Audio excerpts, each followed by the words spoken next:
That was pretty damn good. You're pretty good. You're pretty good. I'll be honest, as I was making my hot take video praising season 1, well, it would have been a hot take at least, maybe like a month ago before season 2 came out.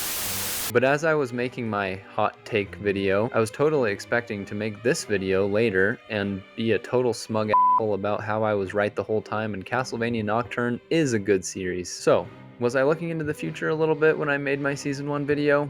Yeah. Was I coming into season 2 with a little bit of confirmation bias?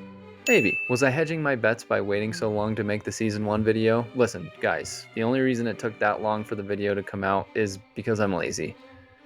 And I also kind of forgot that this show existed until season 2 dropped. But I swear I liked it the whole time. But I think it's safe to say that season 2 of Nocturne has been much more of a hit than season 1. And now that I've finished season 2, everything that I said in my season 1 video, apart from one glaring error, I feel has been vindicated. So let the gloating begin after these short messages. Despite my gripes about the Abbott choosing a foolish path, I'm okay chalking it up to carelessness, because it seems like he's somewhat remorseful about his decision by the end of the season anyways. Yeah, I was kinda dead wrong on this one, I'll admit it. Turns out, the Abbott is an irredeemable asshole who dies a bit of a coward. But am I the only one who thought he was gonna turn a corner? The whole speech at the end of season 1 about Abraham and Isaac, where he was expecting God to supply him with a ram so he wouldn't have to sacrifice Maria. Where is the ram, Tara? The Judas stuff, I don't know. I really thought that his faith was gonna be shattered by season 2 and he was gonna rebel or something, but nope. He goes out like a bitch. Actually, I think that's a complaint I have about this season. Let's just file that under complaints real quick. Another complaint that I have is they use CE and BCE and the like for some stupid ass reason in season 2. I know the reason people use CE and BCE in real life. I think that's a stupid ass reason also, but we can get into that another time. But especially in this show that has such heavy Christian dark gothic themes, why not just use BC and AD? Let's file that under complaints too. Also, I can't help but feel that the waters have been muddied in regard to the night creatures. At first I thought I liked the idea of the machine not being capable of creating mindless night creatures like the Forge Masters did in the first series, but now I think it creates some problematic Deus Ex Machina situations that hinder this season and canonically threaten future seasons. If we can just resurrect vampires, and not only do they retain their personalities, but they somehow become even more powerful, it cheapens the stakes and it cheapens the payoffs. Also, it makes me wonder why the Vampire Messiah never tried this sooner. Her army would have been a lot harder to beat if they'd resurrected the Marquis and Val Blanc and the Russian vampire guy and every other vampire that bit the dust during this series. This, as Hermione would say, is potentially problematic. Alright, complaints out of the way, it's time to bathe in the sweet nectar of vindication. I hate to be the bearer of I told you so news, Liar! but I've heard it said juiced does nothing. Juiced is just a cameo for member berries. Maybe, but also, just like Edward, maybe he'll have a bigger role to play in future seasons. Hell yeah, he did. Juiced not only gets to help guide Maria away from the dark influences of her vampire mother, but he also gets his groove back and is a part of that badass final fight with Elizabeth.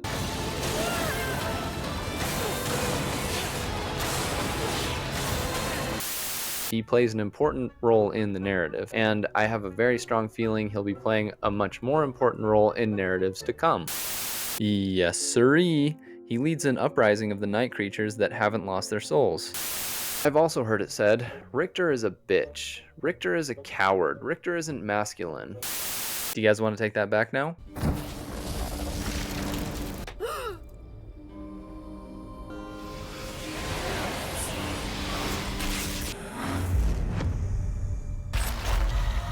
Richter's dope as f***. I bet that during the complainy section of this video a few moments ago, many of you listening were thinking to yourselves, yeah, but what about the action? What about Alucard fighting Sekhmet's guards? What about Juiced versus Terra? What about Alucard versus Drolta? What about Maria, Juiced, and Richter versus Elizabeth? What about Richter versus Drolta?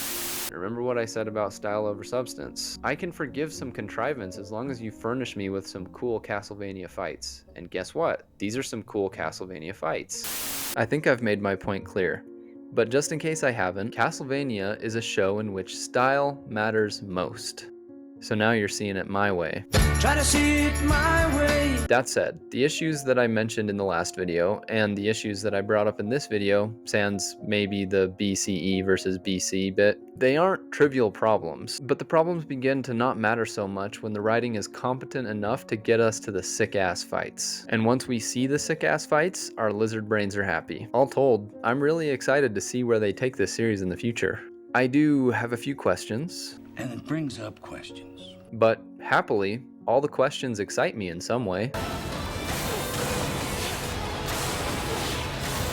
I really don't know where this one is going. I could see a couple possibilities. I'll rank them in order of how dope I would find them. I will kill you, Olrox. One day. But not today.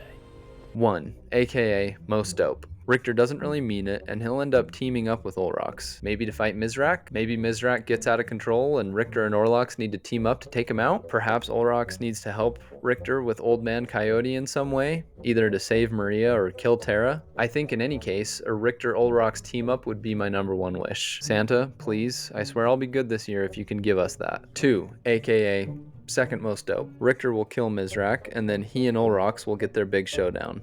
A grudge match, plain and simple. Made even juicier since Richter's mom killed Olrox's previous boyfriend. 3, aka third most dope, aka least dope of the options that I can foresee. Richter will hunt down Olrox and kill him near the beginning of Season 4, then Mizrak will be out for blood. Not ideal, but still pretty good.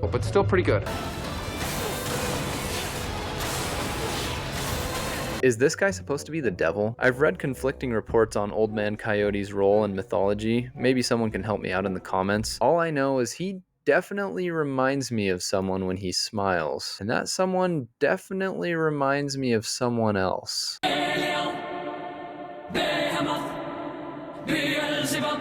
Whoever Old Man Coyote is, I would really love to see the series expound on him in some way. Ditto for this creepy three-headed Annette keeps having visions of.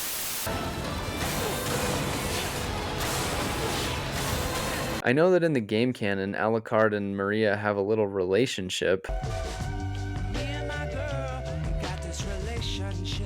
It's weird to think of Alucard dating anyone given the age gap, but if this happens, I'll be curious to see how he deals with her, shall we say, concerning worldviews. Will he ignore her more troubling inclinations because he's in love? And then at that point, would he have to fight with Juiced? That would be really cool in my opinion, especially given the conversation they have at the end of the season in which Juiced laments never really having known Alucard.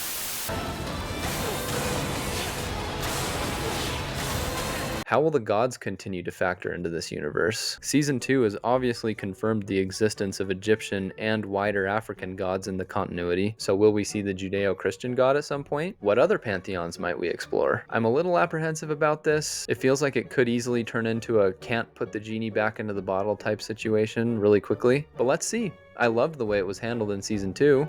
I love the way you handled that. So I'll give the writers all the rope they need until they end up hanging themselves with it. That was a little dark. What I meant was, you're doing great, guys. Keep it up.